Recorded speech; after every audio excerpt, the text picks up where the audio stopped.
Okay, we'll go ahead and begin. This is our main talker, so I think we'll zoom through this. Well, Tyler's gonna brand something for us. Okay, you all ready? So let's go ahead and start. We have Tricia and James Eklund online, right? So by my count, we have a quorum. Jack is unavailable today. He was available this morning, but unavailable this afternoon. So he asked me to go ahead and sit in. So Roger, you're still, watch me for keep me. That's right. Keep me in. You're On duly track. elected now. I have nothing to say to you, sir. So we'll go ahead and do a roll call. Marina is ready to do that. Of course. So James Eklund, Yes, I'm online, but I weighed in. From Springfield. Don Langley, Yeah, President. Clark Hemmelman, I'm here. Jim Maras, I am here. Roger Hudson, Here, Mickey Conway, Present. Evan Ela, Here. Harold Smethhouse, maybe later. Sean Tonner, Here. Tricia Bernhardt. I'm here online. Thank you. Thank you. And Harold just walked in, Yeah. sneaking up behind you now. There's Harold.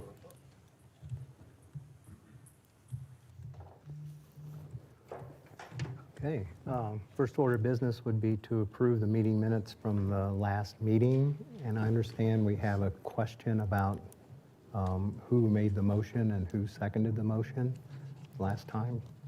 Does anybody remember motioning to approve the minutes at the last meeting? And anybody remember a second or? I think I'm the one that motioned to accept. I'm not sure who seconded. I'll second. For last meeting, we're doing an autopsy of Close last enough. meeting to see who, No, yeah, who close did. enough. I think I made the motion. I'm not sure who That's seconded. close You enough. could have. Okay. So we'll leave that with Roger. Yeah, Roger and Harold volunteered. I remember clearly it was motion and second.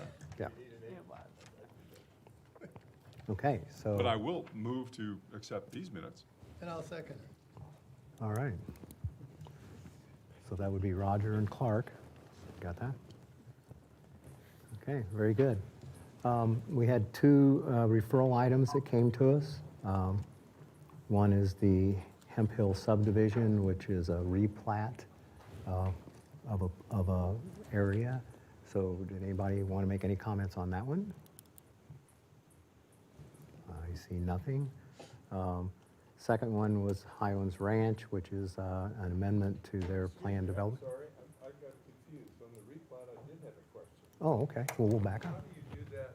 Apparently, the water is not adjudicated. If I read that properly. It's not adjudicated. And Harold, if you could please use the mic. Thank you. I don't think it's turned on yet. As I read that, if I read it properly, the water itself to serve the home has not been adjudicated. Can we approve, can the county, as a water commission, can we recommend approval on unadjudicated water because it's a groundwater under the house? I just don't know. That's a question, not necessarily a statement, but how do you approve a home on water that's not adjudicated for them to use? How do you do that?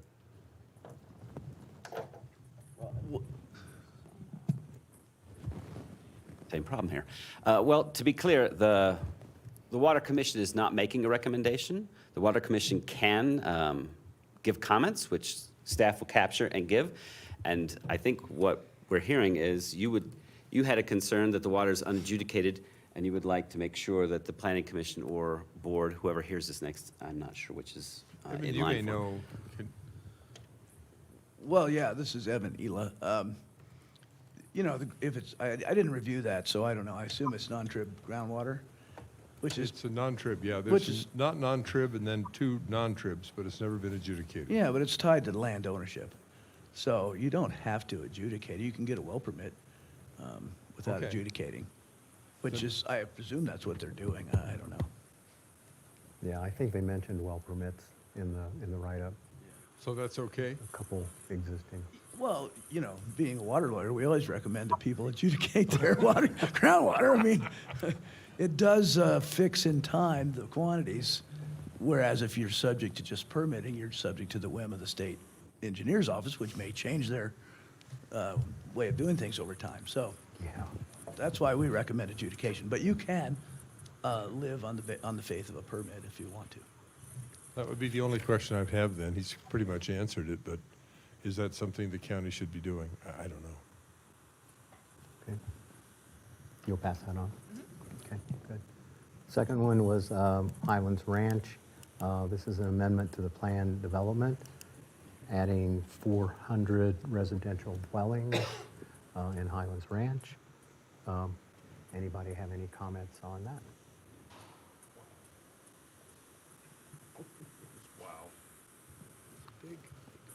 Yeah, it looked like multi-family housing close up by to C-470, up in a little pocket up in there. Yeah, Yeah, squeeze between 470 and County Line Road. yeah.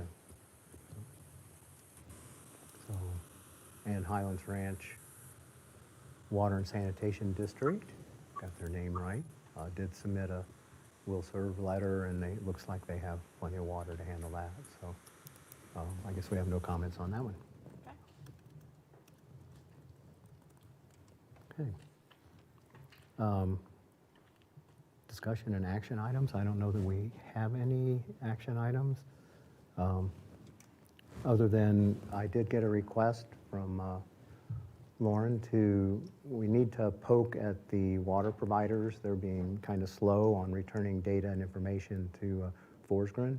So if you happen to be connected to any of those, might not hurt to give them a little poke that we're not going to go away, and we'd like to go ahead and get that data and keep Forsgren moving ahead. So we'd pass that on. Any chance you get to help that along, that'd be appreciated.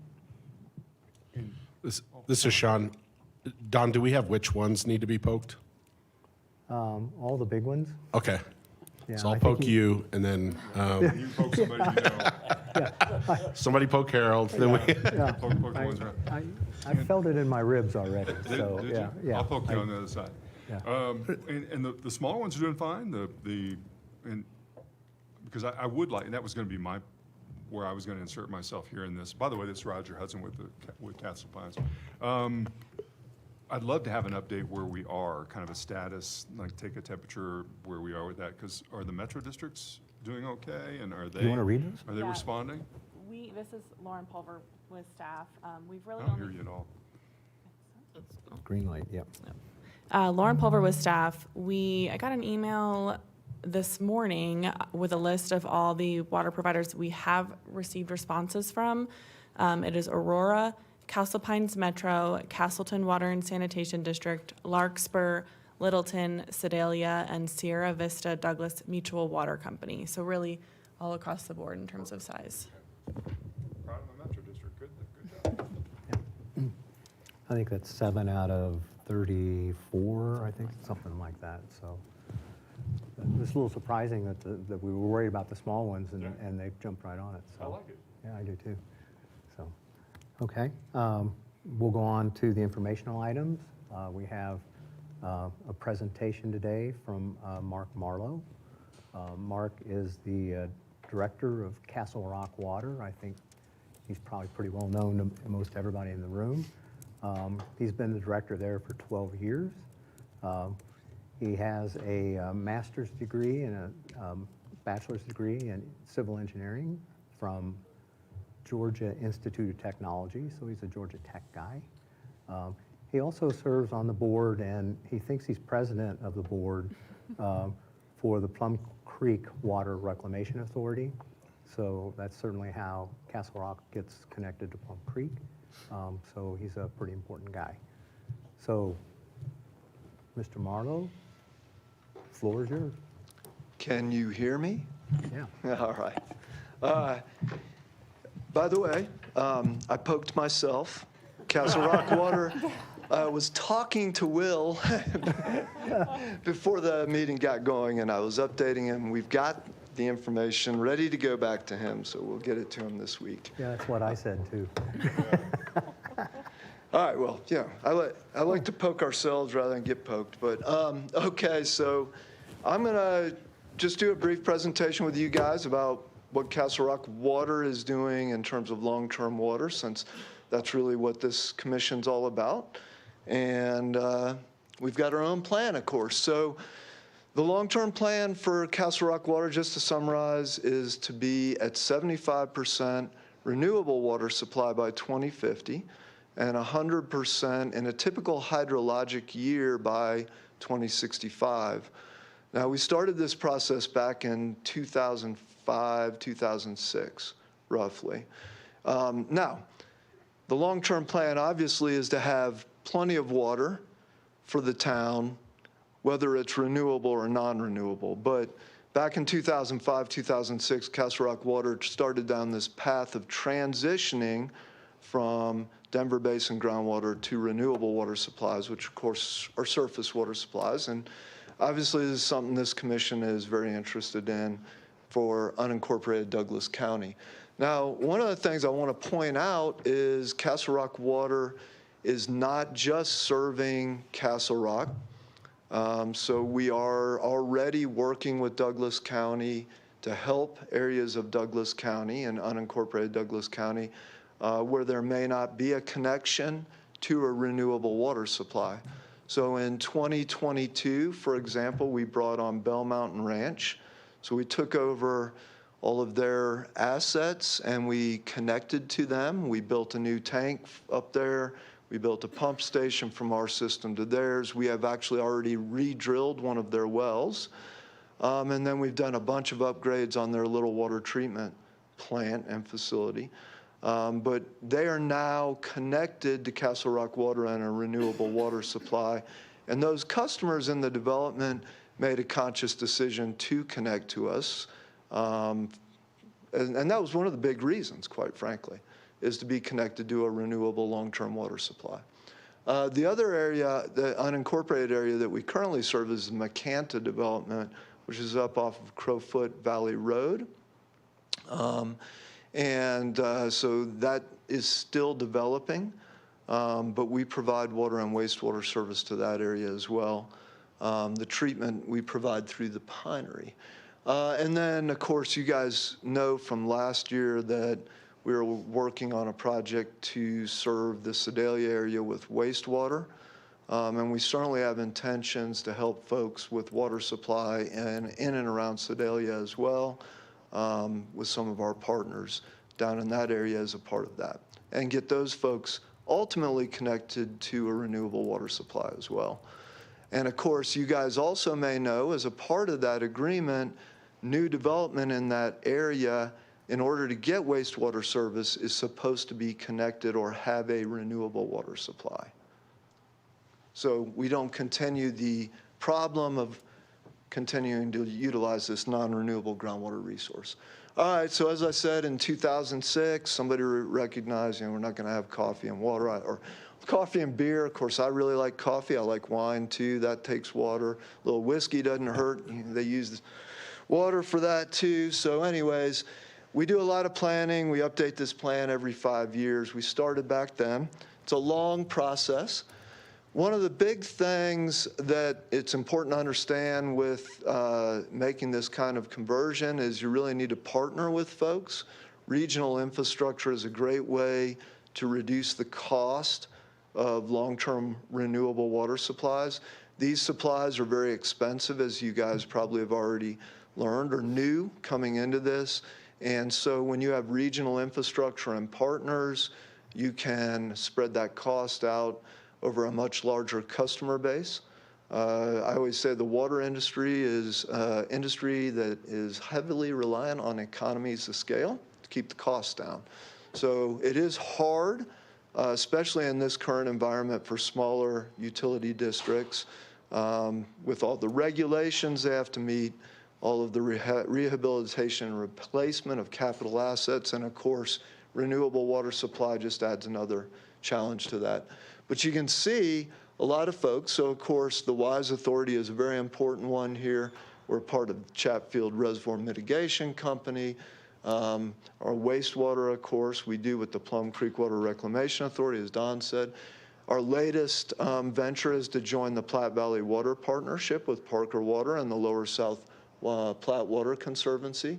But as you can see, we have cooperative agreements with all of the large providers, or most of the large providers in Douglas County, and we just continue to develop additional agreements to try to use water in the most efficient manner. And there's just a million ways to do that when you're connected. And we're already connected, physically connected to Parker Water. We're physically connected to Castle Pines Metro District, to the Pinery, to Dominion Water and Sanitation District. So those connections are going to help us utilize our infrastructure to provide for that regional water supply and that ability to move water around. The other thing that's really important with long-term water is to develop partnerships with agricultural entities. So we're working very closely with the Central Water Conservancy District up in Weld County, for example. I'll talk a little bit more here in just a second about one of our big water projects up there, but we're working very closely with them because a lot of the long-term renewable water supplies, of course, are in agriculture, as you guys know. Roughly, 80% of the water supply, long-term water, is in agriculture. So one of the big parts of our plan is water conservation, and I would encourage this group to think about that as a part of the long-term water plan for Douglas County. Even in Castle Rock, and we've been a leader in conservation for the last decade at least. Even in Castle Rock, though, about 40% of our water supply is still used for outdoor irrigation of what we like to call non-functional turf. Everybody kind of wants to know what non-functional turf really means. I think of it really as Kentucky bluegrass and these small postage front yards that nobody is able to throw the football on or kick the soccer ball on. They're just not using that area, and that turf is really just for looks.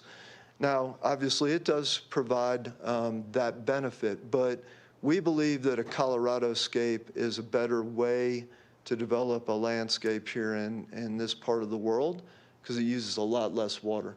Bottom line, though, for us, for conservation, there's a bunch of reasons here. We want to save money for our customers, and the cost to transition to renewable water supplies obviously is very expensive. So if we can conserve water supply, we can reduce that long-term cost.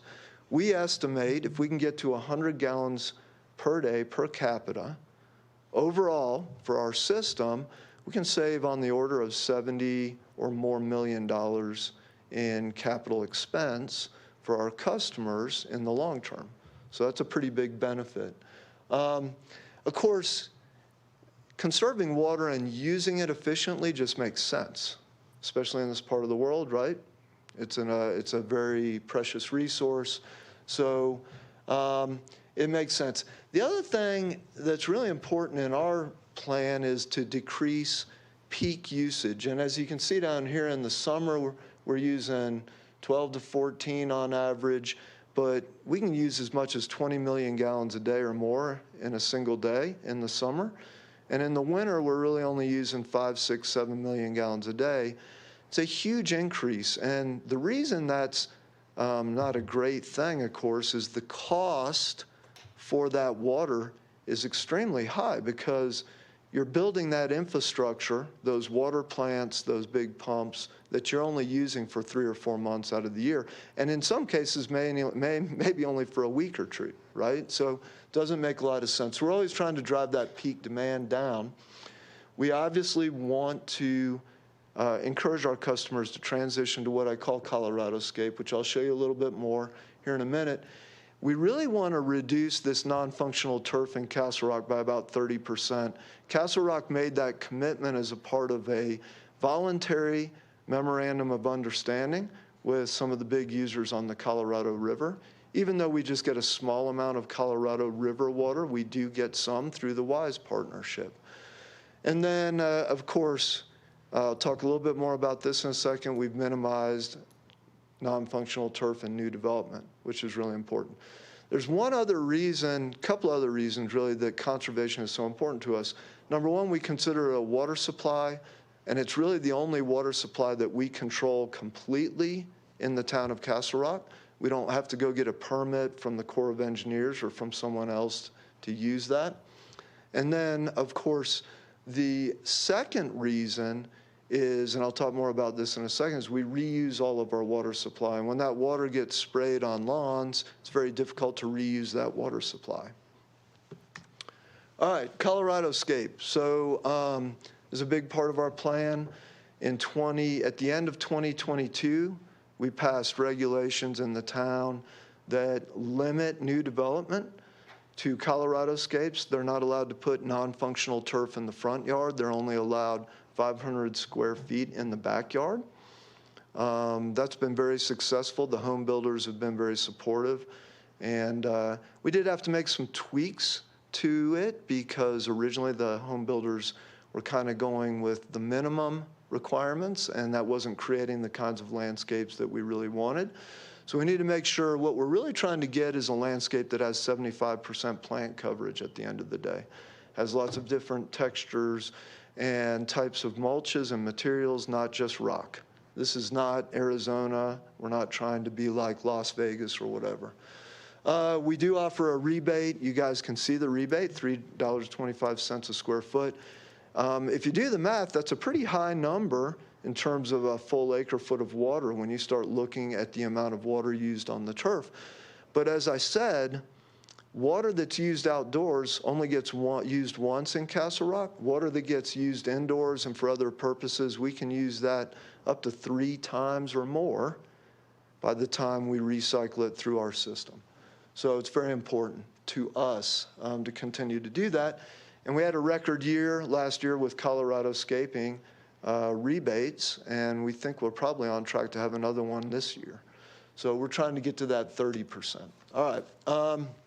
Another key part of our plan, of course, no surprise, storage, right? So in order to meet those peak demands in summer and also in order to capture the water, you know, the Plum Creek, Cherry Creek, I like to call these flashy creeks, not because they look good or dress nice, but because the water all comes at once. You know, it'll rain a huge amount, and then all of a sudden you got all this water, and you got to be able to get it off the creek and put it into storage. So Castle Rock Water has invested a lot in storage over the last couple of years, and we're still doing that. So of course we're partners with Parker Water and Reuter Hess. So we own storage in Reuter Hess. We're partners with Highlands Ranch, Castle Pines Metro, Central Water Conservancy District and Chatfield Reservoir, and others, and own storage in Chatfield Reservoir. We currently are constructing a new reservoir in Sedalia, and then we're expanding an existing reservoir in Sedalia at the confluence of East and West Plum Creek. So if you guys ever go down Rio Grande Avenue, you can see where that's happening. That's going to help us significantly because we'll be able to bring water right off of Plum Creek, and we already do. We have a diversion there as well, but that additional storage will really help us. We also invested in Walker Reservoir, and we're partners with the Pinery, Inverness, and Cottonwood, additional members of the South Metro Water Supply Authority, in a project called the Cherry Creek Project Water Authority. So Walker Reservoir has been completed, and that's at the intersection of Parker Road and 5th Street as you go out of Castle Rock. And then, of course, in the future, hopefully we'll be partnering with Parker and Lower South Platte on the Fremont Butte Reservoir. And we are looking for other opportunities to build reservoir storage up on one of our long-term projects up in Weld County. And then, of course, aquifer storage and recovery. You guys have probably heard about this. Why wouldn't we do this? We have 65 plus Denver Basin wells in Castle Rock. Why wouldn't we put renewable water supply back into the aquifer when we have excess renewable water supplies? So we're already doing that. In fact, we've been doing that over the last couple of weeks. So we've got, let's see, we've got, well, roughly 4 or 5 wells online currently, and we're bringing more wells online. So that adds to our storage, of course. And we are working with South Metro Water Supply Authority on a more regional approach to aquifer storage. Obviously, Highlands Ranch also does that, and a few of the other members up there are getting ready to do that as well. So local water supplies, that's a huge part of what we're trying to do, is take advantage of the water rights that we own locally. So we have water, of course, on Plum Creek, Cherry Creek, the South Platte River. And we want to basically recapture and reuse all of our water. So that's an important part of our local water supply as well. We're in the process of expanding our Plum Creek Water Purification Facility, which handles all of our water supplies on Plum Creek. It also handles all of our reusable water supplies, and eventually it will be connected directly all the way back to Chatfield Reservoir, which will allow us to bring that water back as well. And that same piping, believe it or not, is also going to connect the Plum Creek Basin up to Ruderhest Reservoir as well, so that when we have excess water in Chatfield Reservoir, we'll be able to move that water over to Ruderhest Reservoir as well and store it there. With respect to these other local resources, we have an agreement, another agreement, one of many, with Parker Water for them to take our water rights off of Cherry Creek and put those into Ruderhest Reservoir. We also have reusable water supplies flowing down Cherry Creek, water that's treated at the Pinery Wastewater Treatment Plant, which is taken off of the creek and put into Ruderhest Reservoir. Big cost, though, just to expand. We're expanding this plant from 6 million gallons a day to 12 million gallons a day, almost a $75 million price tag. So it's a big number. Part of the reason is because that's an advanced water purification facility that can treat water, believe it or not, that would be piped directly out of the backside of a wastewater treatment plant. So that's what it was designed to do, which is called direct potable reuse. And that's why that plant was designed the way it was, because in the future we may do that. You guys may have heard that state of Colorado passed rules that allow people to do that now. But it's a long permitting process and it's pretty expensive. So we probably won't do it in the near term. So speaking of reuse, at the end of the day, we'd really like for reuse to be about 1/3 of our supply. It's one of the most efficient ways to use our water and one of the most efficient ways to use water, period, because we're not going to get more water rights. We're not pulling water from the West Slope. We're not pulling water out of Weld County. This is water that's close by. And to be clear, this comes up a lot.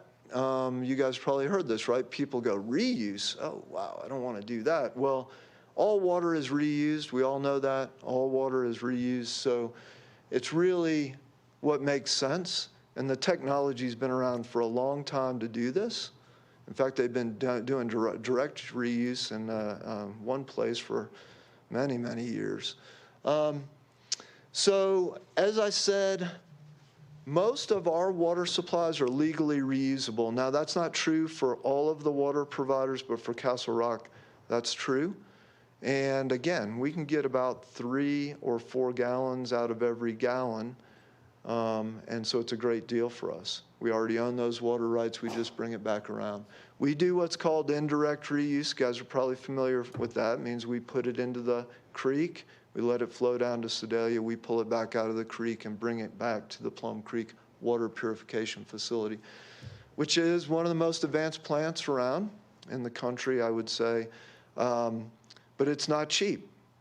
So you guys know that they passed rules for forever chemicals, for example. Castle Rock Water's been in compliance with those rules since before they passed those rules. But just to give you guys a sense of what that looks like, it costs us about $400,000 a year just to change out the carbon that's used to remove those chemicals.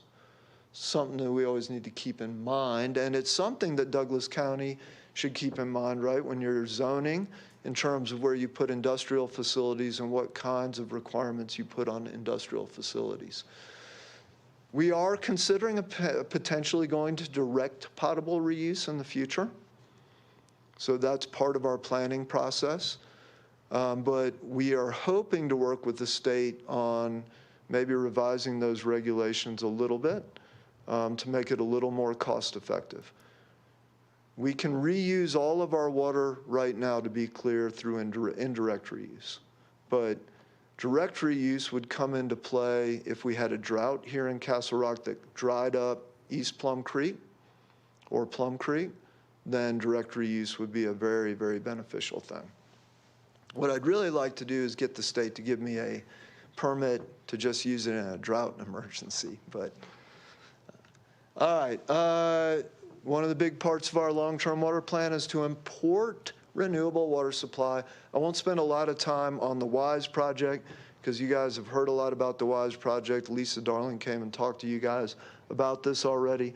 We're one of the largest members of that project is all I'll really say. We've got currently 2,000 acre feet of the 10,000 acre feet that is provided by Aurora and Denver. That water is reusable, by the way, and some of that water is actually reuse water that Aurora is reusing. So pretty cool. Our Box Elder project. So we've got about 2,500 acre feet up in Weld County in the Box Elder Basin and the Lost Creek Basin, which is renewable water supply. And we had a water court case adjudicated about, I don't know, 3 or 4 years ago that will now allow us to start using all of that water supply. We're currently building the first phase of the infrastructure in Castle Rock's first public-private partnership. We're doing with an entity called Tallgrass, which is owned by BlackRock, a big company. And they obviously used to do, well, they still do a lot of oil and gas. And we're going to actually look to lease some of our water in the near term to the oil and gas interests up in Weld County. But they're building that first phase of infrastructure. And we're going to look to try to get the connections built to potentially move water by the end of next year or the following year. Now, the way that water supply works is we collect all that water and then we will take that water supply to East Cherry Creek Valley Water and Sanitation Districts. They have a water treatment plant up near Bar Lake in that area. And we're working on agreements with them for them to treat that water for us. And then we own capacity in a large pipeline called the North-South Pipeline that goes up to that area. And we will deliver that water supply back to the WISE infrastructure and then move that water through the WISE infrastructure all the way back to Castle Rock. So most of the piping for that is already in place. We're really just having to build the final leg of that up in Weld County where we own those water rights. And then, as I said, the Platte Valley Water Partnership, obviously this is a longer term project. I don't know that this will come on before about 2040 time frame. And Parker Water, I'm sure, could give you a lot more information on that. But our water right in that project is going through water court right now. We actually go to water court next year. I think Parker Water goes to court this year. So hopefully all those water rights will be final by the end of the year next year. And we've got 8,000 acre feet of water supply there that looks like it'll be about 3,000 acre feet on a relatively firm basis. Denver Basin groundwater. So we're not going to give up the Denver Basin groundwater, even though the Supreme Court decided that there is a limit. So there's a time bomb on all of our wells now. So at some point, those wells will be unusable. But in the long term, as long as we manage that water supply, it's a great water supply.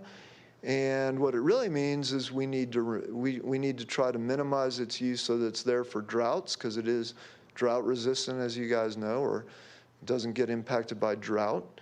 You don't lose evaporative losses from those wells. So it's a great supply for drought, and it's a very high quality supply. And of course, with aquifer storage and recovery, the Supreme Court's decision doesn't impact that. So we can continue to use those wells long-term as long as we use that aquifer as a storage basin, which is certainly what we plan to do. We're running about 35% renewable over the last, I don't know, 3, 4, 5 years. We're going to have a big jump in that once our Plum Creek Water Purification Facility doubles in capacity. So we're probably going to move up to more like 50, 60%. So we're making a lot of progress. And we're going to beat that 2050 deadline, I think, with no problem. Financial resources. So this is probably the most important part of the long-term plan is how you're going to pay for all this stuff. So we've already invested almost $270 million to date in long-term renewable water supply. And we've got planned another almost $500 million through 2065. So big numbers. But I always like to remind people that that little bottle of bottled water that you got right there on the table, Evan, it's about 1,000 to 4,000 times more expensive than our water. So you get a good deal from me, you're getting a bad deal from those guys. This was given to me, by the way. There you go. All right. Well, good. Then make sure you leave it here for us, and we can reuse it. There you go. There you go.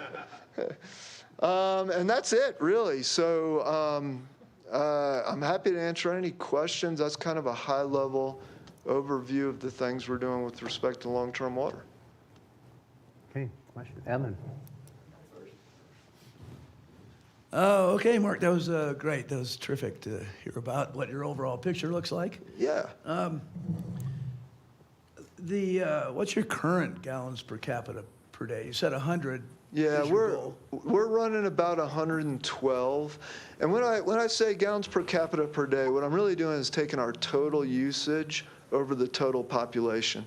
Our actual individual customers on an individual basis are around 100 gallons per capita, but when you include the commercial and all the other stuff, we're at about 112.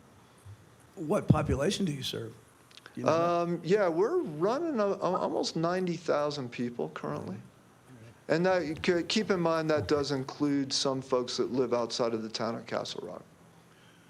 Do you have an example of a whole subdivision or development, I guess, where the Colorado Scape's been in place or is enforced and required, and what percentage of infrastructure sizing reduction have you seen in a situation like that? So, well, Or so maybe, maybe it hasn't happened. let me answer that in a couple of ways. That's a great question. So down Montaigne is a fairly new development in Castle Rock. There's a lot of Colorado Scape in Montaigne. The McCanta development that's in unincorporated Douglas County has a lot of Colorado Scape because it's fairly new. Crystal Valley Ranch has been building a lot, so there's a lot down there. The Dawson Trails, which is a big development that's getting ready to start on the southwest side of town, will be all Colorado Scape. But right now, I don't have a development that's 100% Colorado Scape. Now, in terms of the savings in water, we see a very, very large savings. In fact, that one change in ordinance will allow us to easily meet our water conservation or efficiency goal of 100 gallons per capita per day. In fact, we'll probably exceed it with that. So that one change has really been great. Now, since then, we've also, for example, put in place another water conserving deal. For new development, now they have to use ultra high efficiency toilets. So that's going to save us even more water. In terms of sizing of infrastructure, the infrastructure has to be sized for fire protection. So it hasn't decreased the size of our distribution piping. But what we did do last year is we passed an ordinance to reduce the size of the plumbing, both on the incoming plumbing side and the drain side, because we've got to make sure that the water doesn't sit in the plumbing system. So we had to adjust the plumbing size coming in, which saves the home builders a little bit. Plumbing size meaning a smaller feed line to the house? Yeah, A half inch instead of when you 3/4? get into the actual house, the sizing of those various fixtures, yeah, needed to be reduced. So how do you achieve, though, I guess what I don't understand is whether you're sprinkling turf in your front lawn or you're either microspraying or drip to the Coloradoscape, you still have a demand. You still have a peak demand to irrigate either way. Well, keep in mind, the Coloradoscape uses way less water than. Even on a peak basis. Oh, yeah, absolutely on a peak basis. Yeah, we're dealing with plants that are native and drought tolerant. And I have a Coloradoscape at my house, for example. I barely water, to be honest with you. Occasionally I'll turn it on a little bit, but from a peak demand standpoint, it goes down very significantly with respect to those houses that are on Coloradoscape. The numbers are more than half of what they are in terms of a normal landscape. This is Clark Hamilton. I'll just add to that. Since I live in Castle Rock, I just this spring took advantage of the rebate and took out all my sod. I went from 8 zones of on my controller system down to 2 zones. I actually had 8 zones for the grass, and I've gone down to 2 drip line zones now. And so I'll see about 3/4 of my outdoor water usage disappear. And to be clear, one of the main reasons for doing that is exactly what you're bringing up, is to reduce the peak demands, because what that does for us is that's going to reduce the amount of long-term big infrastructure we have to build. You know, we may not have to build another water treatment plant as we grow, because those peak demands it takes some time. It doesn't happen overnight, but we're starting to see those numbers flatten out in terms of peak demand. And I was thinking your reduction was in pipes in the ground, but in fact, it's the capacity of your water treatment. That's really the big dollars. Well, the pipes in the ground do matter, but keep in mind, typically a new development comes online, the pipes in the ground are paid for by the developer. Now, we do have to build pump stations, transmission lines, treatment plants, all those water storage tanks, all those other things. And when you can reduce that peak demand, we don't need as many of those things. And there's just a really large infrastructure savings. You know, like I said, we have 6 water plants. And in the winter, we can run 1 water plant. You know, on the shoulder seasons, maybe we're running 2, and then you get into summer and we're running 6. Mark, we have a question from Tricia online. Go ahead, Tricia. Hey, Mark. I am so interested in hearing more about the ASR. Is there an opportunity for myself or others or anyone who's interested to tour the ASR locations and learn more about the specifics of how things are going to operate?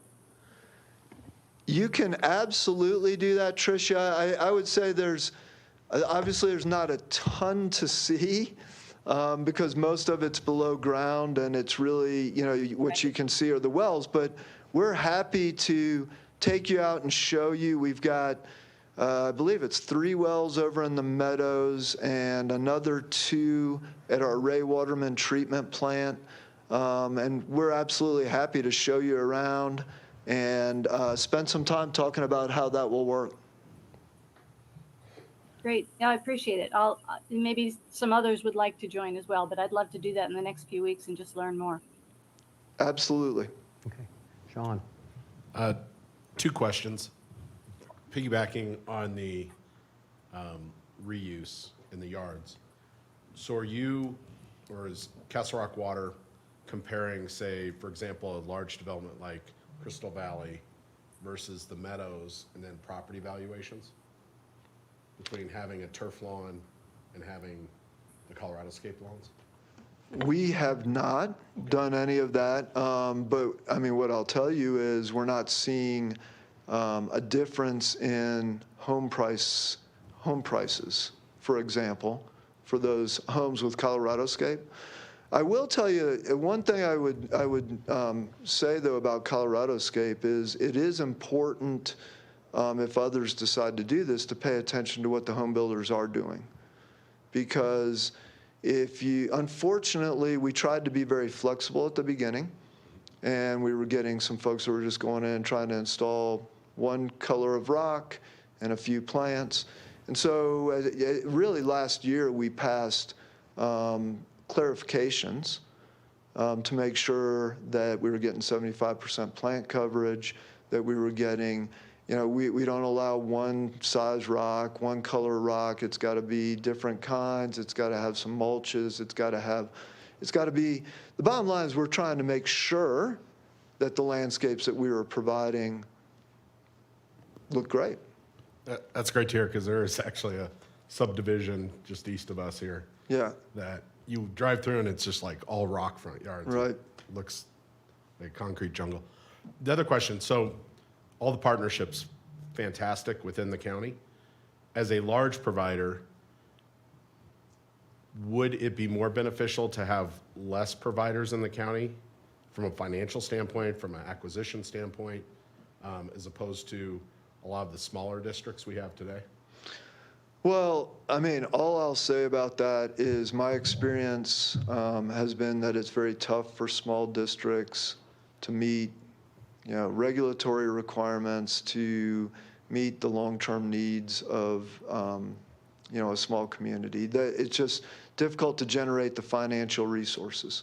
So, I mean, in my mind, it probably doesn't make sense to form new small districts.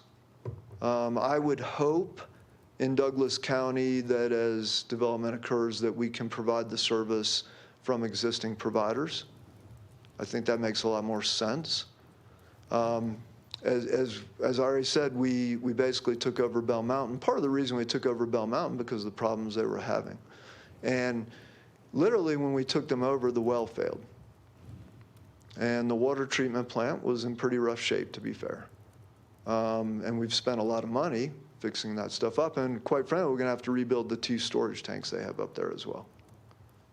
So it's just hard for small districts. And, especially a small district that's being run by an HOA or, it's just hard because they don't want to spend the money on that stuff. So. Let's do Jim, and then we'll do Harold. Jim Morris. I serve in one of those small systems Yes, you're I know. referencing, Perry Park. I know. And so we, 1,600 connections. You got 2 wastewater plants, 2 drinking water plants. One's mainly surface water, and one's groundwater, non-trib. We're in this not in early stages, probably halfway through doing, $12, $15 million in improvements. We only got 1,600 connections. We're going to be approving at our meeting this week the new rate schedule where our minimum bills will be about $200 a month for water and sewer. We're in trouble. 1 acre lots, for the most part, are larger. Very few undeveloped lots currently available, so no opportunity to grow. I think you're going to be serving the new development on the west side of the interstate headed down south. And if you get down, to Toma there, you're only about 3 miles from our system. And we have a ton of surface water rights, as you know, because you share some of that stuff with us downstream on the west side in the creek. Our board, I don't know is, and I'm not speaking on behalf of the board right now, but they're not, the rest of the board anyway is not real receptive. So, it's that typical small system kind of mentality. I'm encouraged that you're now going outside of the city limits. I think that's relatively new for you guys. That's, I think, a big deal. My career was spent in financing water for rural areas, and typically the response, from a Denver Water or for a Colorado Springs Utilities was, what's in it for me? And that's a tough question to answer when you're dealing with a system like ours. So I just encourage you to keep pushing the limits and serving people outside the city limits, and keep looking for opportunities to help those small systems out. It's important. Yeah, I think that's a great comment, and I just want to piggyback on that real quick. We are committed to working with Douglas County to try to help with this situation and make sure that folks, we've participated a little bit trying to help Douglas County on stage for Keene Ranch, for example, and Happy Canyon, and we're committed to continuing to try to do that as we go forward. Harold? Harold Smethels. Mark, that was a really good presentation overview. Thank you very much. Gave me great insight. I have a question, though, on consistency, because I've seen it done both ways, on calculating renewable water when it comes to reuse. Do you calculate 100% of any reuse water, regardless of the source, as renewable? Or is it the percentage of non-trib versus trib to get back to the renewable amount? Which methodology do you use? Renewable water is renewable water. So we're basically calculating if the source of the renewable water, if the source is renewable water, then that reusable water is renewable. Got it. If the source is non-renewable, then that reusable water is non-renewable. Got it. So you actually break out the flows and you work the percentage of each to determine your 50%, for example, renewable. That's right. Perfect. Thank you. Yeah, Ellen. Sure. You guys don't need to introduce yourselves, by the way. No, Oh, okay. All right. we do. Sorry. Yes, you do. Okay. we do. It's only taken them 18 months to train us to do that. A couple more questions. Where does the spent carbon go? When you get the forever chemicals into them, where do you? So it basically gets recycled. So that carbon goes down and it gets basically like a heat treatment process, and it cleans up the carbon. And so Calgon handles that for us, but it's not actually disposed permanently.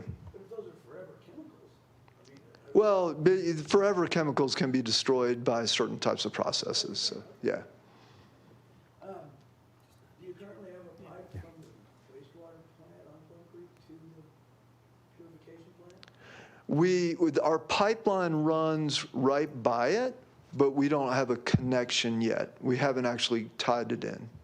Yeah, but you're saying one day that could be your drought, or a drought, and it would be pretty simple to do, it sounds like. Yeah, it's very simple to do. And here's the nuance is the state's rules.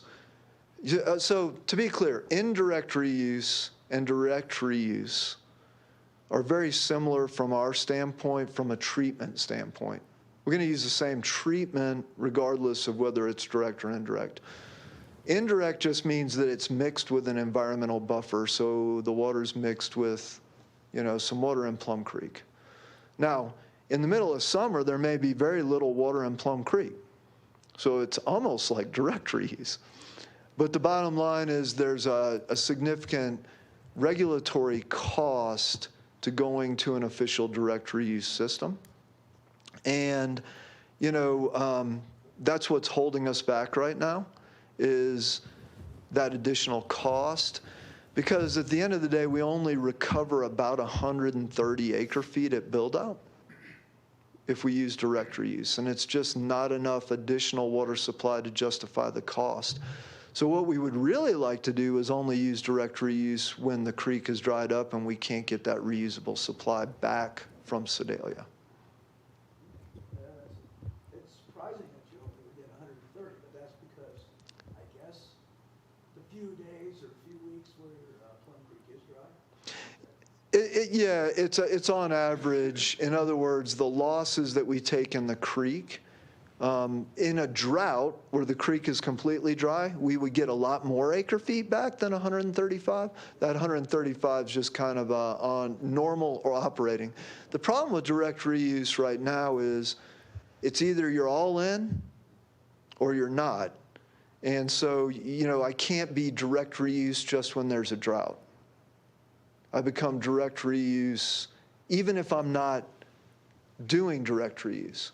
Right, but you could blend or part. Well, no, my point is, from the regulatory costs and all the costs that I have to do, or I carry them whether, whether I'm doing it or not. That if I go forward with that permit and get permitted to do that, I have to do, I have to have additional testing and emergency overflows and other things that I don't need now.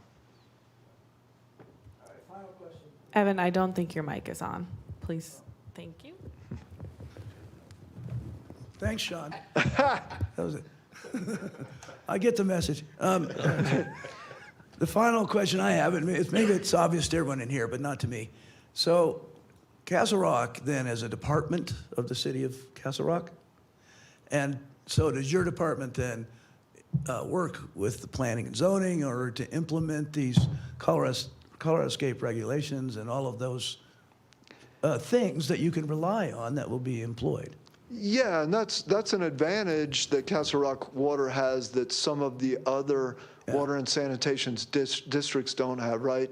Because land use planning is within the same entity that we are. And so we can work closely with those folks. And in fact, Castle Rock Water's been asked to speak a lot on this issue because that's a challenge. Parker Water is a great example. They don't have land use authority, so it's difficult for them to do something like that. So in Castle Rock's case, who drove that? Was it the water going to planning and saying, do it this way? Or was it planning coming to you and saying, what do we do here?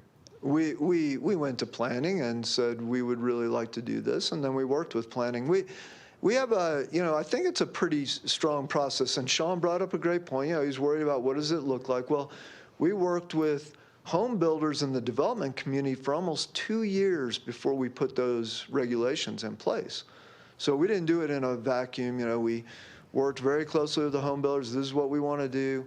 How do you feel about this and all these kinds of things? And put in, what we think are pretty good regulations. Now, as I said, we had to modify them. And, that happens a lot of times. But we are, if I could do a whole presentation on Colorado Scape for you guys, and the bottom line is what we're going for, what we really want is landscapes that people will be proud of and that people will like and want to buy a house. So it doesn't drive the value down, it drives the value up. Because number one, you're not going to have as big a water bill. And quite frankly, I've had a Colorado Scape for 5 years. For me, it's been great.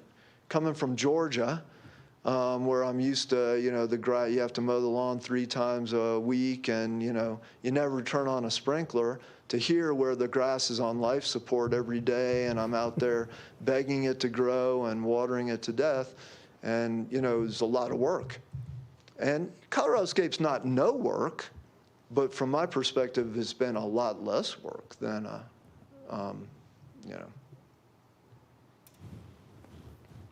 Okay, that's good. Thank you. You sure? Set you up a coffee date. Yeah, Mark, this is kind of a question. Maybe I'd ask you to comment to this, but I read, it was some time ago about direct potable reuse and, the exposure you have to maybe a large chemical, infusion into your system. I think it was a California utility that got a big blast of acetone. And if you're doing DPR, how do you deal with that? Or if you have at least an environmental buffer, whether it's a reservoir or a creek or whatever, maybe you'd still have to have instrumentation, but maybe you got some time to react to that kind of a condition. So is that something you think about? Or maybe that's just where big industries are and we don't really have, You know, No, I think that's a very fair question. So this is where Colorado, I think, has done a decent job with the regulations, but there's a lot there. So one of the things you have to do before you can do direct potable reuse is you have to have an agreement with the wastewater provider, and you have to be able to monitor their system as well. And for example, we actually have to do a year's worth of analytical testing of what's coming out of the wastewater plant to understand what are those things that might show up. Is acetone a concern? Is, whatever it is, methyl ethyl death, I don't know, whatever it is, right? You've got to monitor for a year and understand that. And then, of course, you've also got to have an emergency place to put the water. So, there's additional capital infrastructure that has to be built. So, and there's a final piece. So wastewater authorities and systems have what's called a pre-treatment program. And if you're going to do direct potable reuse in Colorado, you've also got to get into what we call the pre-treatment program. And what that program does, they work with the industrial providers on the wastewater directly, and what wastewater is getting discharged to the wastewater treatment plant. When I was in Dalton, Georgia, we had a very big pre-treatment system because it was carpet industry. So I had inspectors that went out to all the carpet industry facilities, and they were taking samples and making sure we knew what was coming into the wastewater plant. yes, I guess to your point, you have to do all that if you're going to do direct reuse 3 months a year or 12 months a year, right? That's right. Yeah. That's exactly right. That's right. Yeah. Okay. James. This is on. Oh, good. Hey, Mark. Hey, James. Great job. Just wondering about your box elder project, 1041 stuff, because I know Thornton ran into that buzzsaw on their project up in Larimer County. You're Weld County, it sounds like. Are you kind of navigating that process, that process, or kind of where does that stand? Well, that's a great question. And to that point, I always tell our council members, until a water source is actually flowing and showing up in town, it's not really a real project. But the bottom line is, with respect to that, Tallgrass, our private partner, is dealing with that. And they're putting pipe in the ground right now. So apparently it's going very well. Sean. Sean Tonner, small experience share. Years ago, we moved water from Lost Creek via Weld down to actually down towards Aurora. And we had to oversize the pipe to avoid the 1041 in Weld County. So there's paybacks they're going to have, obviously, the tithing they're going to have to do, so. Yeah. Anyone else? Tricia, do you have any more questions? You good? No questions. Thank you. Okay, great. I'll just Okay. say for our purposes that, well, this isn't a question for you, Mark, but while he's here, it's really a testament to one of the, I mean, it's a crown jewel of water reuse, not just in this county, but in this state that Mark has put in place there. And so I think as we do our work, it's going to be important to keep knocking on his door and trying to, you know, I think needle him, nudge him, whatever, poke him. And but it's really, it's a special thing. And the competitors of our region in Phoenix or Austin or Sacramento or San Diego or Nashville, they as they run into water conservation questions from site selectors or new development or whatever, it's really important that we have the Castle Rock example to stand up and show as part of our water planning. So hopefully he'll allow us to not abuse it, but keep pestering him. Yeah, great. Good comment. Thank you. Thanks Anything for else? everyone's time. I'm Yeah, done. I assume done. I think we're done with you. Thank you. Appreciate your time. Really do. Thanks, Mark. Okay. So next month, do we have another water provider planned?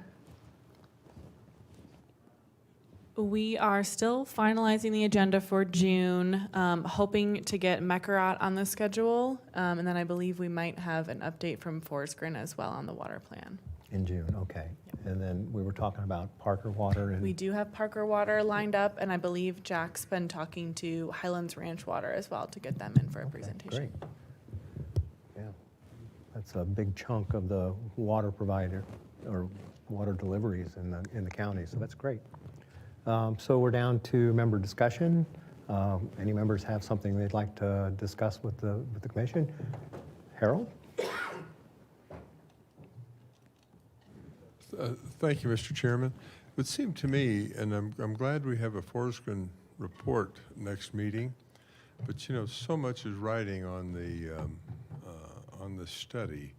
I would like to have just a regular, I don't know what it would cost, if anything, because Will's always here anyway, but I would like to have a standard part of our presentation, just an update where we are. It may not be, it could be a lot, could be a little, but you know, everything is riding, a lot is riding on the outcome of that study, and I think just being involved and feeling involved and being opportunity to ask questions along would be very valuable. Okay, thank you. Have we shared with the commission the delay in the public? We have not. Okay, should we do that? Yeah. Okay. Lauren Pulver with staff. I think we discussed with you all the potential for doing our first open house originally May, June timeframe. We've been asked to hold that until after July. So I think that's looking like probably an early fall, late summer time frame. But Forest Grin is kind of powering through on water supply and demand, information gathering, and groundwater. I believe their presentation to us in June will be the public engagement plan and strategy. So you'll be able to ask some questions then as well. And go ahead. And if I can further that, so will that be public noticed? I mean, if there's going to be a public engagement portion of that? So it won't be an actual town hall, but a public noticed meeting here. Is that what I'm understanding? No, so it will be just Forest Grin updating Water Commission on their public engagement plan. On their plan for public Correct. engagement? Okay, Yes. for July. So that pushes us back. So that will be June. We are looking to do the open house in August, September timeframe. Following the special election. Correct. Correct. Gotcha. Which is the June 24th. It is. Yeah. But is the stakeholder group formation work that is still underway? Am I correct there? Lauren Pulver with staff again. We did, last time Forest Grin was in front of you all, we discussed the stakeholder group being the Water Commission. And so I think each time Forest Grin comes, speaks to you all, that's a bit of stakeholder engagement. I know that they've gathered contact lists for the focus groups. And that can be part of the update we get in June on what that timeframe looks like. So the focus group work is still, and they're still engaged with that. We're not, it's only the public engagement that we're pushing back past the election. Right, okay, good, thank you. Anybody else? No. You all good? All right, well, thank you for your time. I consider us adjourned. Awesome. Thank you.